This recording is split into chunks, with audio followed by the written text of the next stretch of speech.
here's like 4 lots that they pulled down to build single families, and then the market changed so much that it's been sitting vacant now for probably a year or 2. So what would that land have sold for?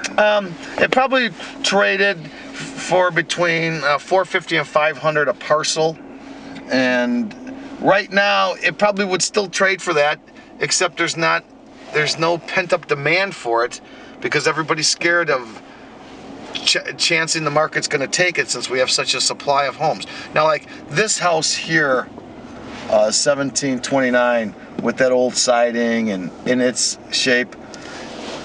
If things would have kept continuing like it was, this would be tear down for sure. And it will be in the future. But for right now, it's a holdback. It's gonna have to wait. Here, this building has got Drive It on it. Drive It is an odd, there's been a lot of class action lawsuits about that. It's a fantastic insulator and it's a great product, but if you get cracks and water gets behind it, moisture can't get out. It's a great product if you live in Mesa, Arizona. That's right. In the Southwest, it's the perfect. Now here, you've got to really keep your eye on it and make sure you don't have a problem. Now you can see this building here, that obviously this next one, this brick building, has a moisture problem. You can see all the effervescence coming out of the brick. That's the moisture coming out of the brick. A lot of people don't know that brick buildings are put up knowing that some moisture is going to get in. And so there's ways of letting the moisture get out. But here they got so much effervescence, something tells me that their flashing up top is not working right and they need to look into it deeper.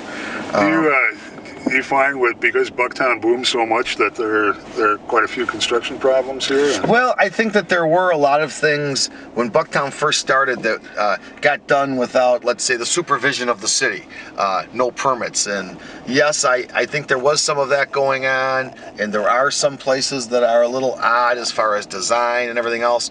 But over the last 12, 15 years, the construction that's been going on here is really good construction. Like this corner piece, they took a 4-flat and they made it a single family house. Wow. And I watched them do this, and they did such a wonderful job on this property.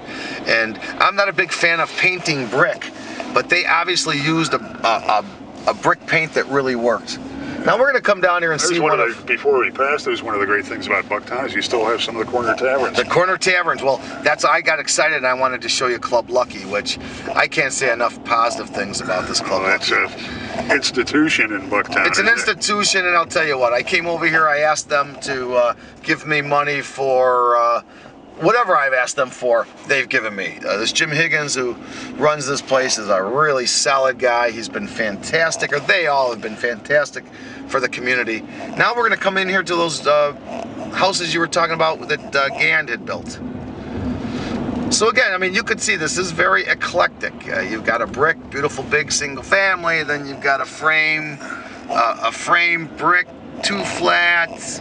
Very eclectic. And he had a sizable piece of vacant land here, if I remember right, at the time. Right. Well, this corner, this is a single family house here, the 1734. What a property. And here are those houses that you were talking about that Ron Gand had built. And I've got to say, most of the real estate community thought he was crazy.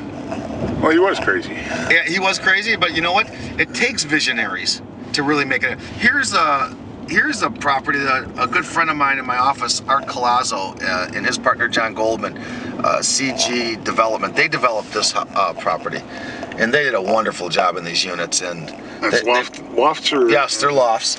Now here's another one, the next door. It's called Pack Lofts.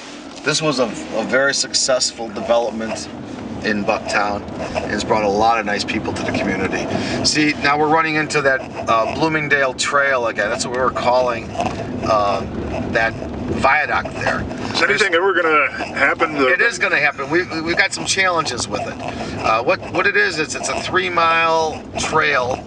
It goes into Logan Square, Humboldt Park, Bucktown, and it's a former rail line. It's a former rail line. It's dead now. We're trying to make it into a running trail. We need the outdoor space. But there's 52 of these different viaducts that would have to be worked on to make it right. Then you've got things like you've got to make it handicap accessible. You've got to have a myriad of different things that have to go on. So it's probably about $50 million they need to raise, and I think they're up to about $7-8 million so far. But again, some really nice single families houses here on the side. Where we're at now is we're getting very close to where the metro line is. So these people, if they're taking the metro into the city or out to the suburbs, would take about 2 minutes to walk over there. And then we've got, you know, again, really cute neighborhood bars again. That would be the Clybourne stop? Yes, the Clybourne stop at Cortland and Ashland. Yep. Here's the Bucktown Tap, or pub. It's a cousin of mine, John Figlioli, is one of the owners there. Oh, yeah? It's really a nice spot. Figlioli's one of your cousins? Oh, yeah, he's a cousin of mine.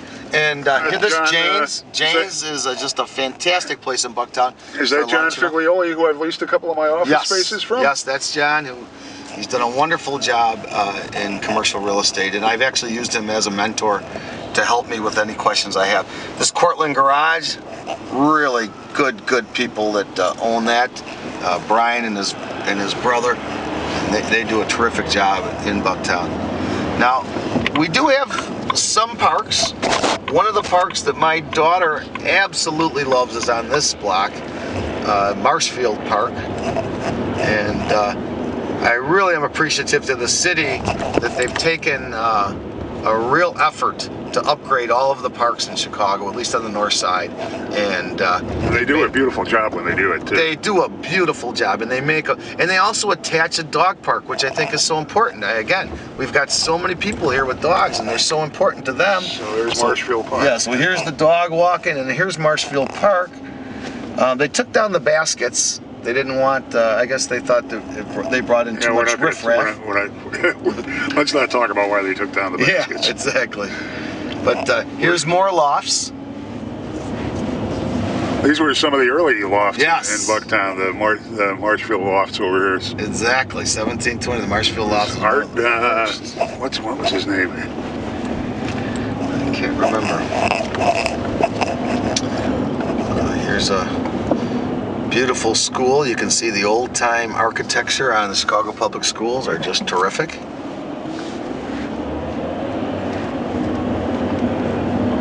And there's a beautiful park towards the northwest edge of Bucktown. What's where the Arts Festival is over there? Oh, yeah. That's Holstein Park. That is a wonderful place.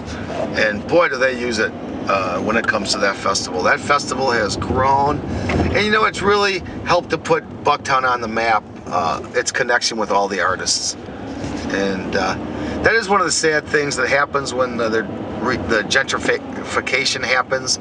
The property values go up, which are great for the people that own and are selling out, but it kicks out some people, and it's very sad to see when artists have to be relocated because they just can't make enough money in their profession to really afford the neighborhood they've helped to really bring to fruition.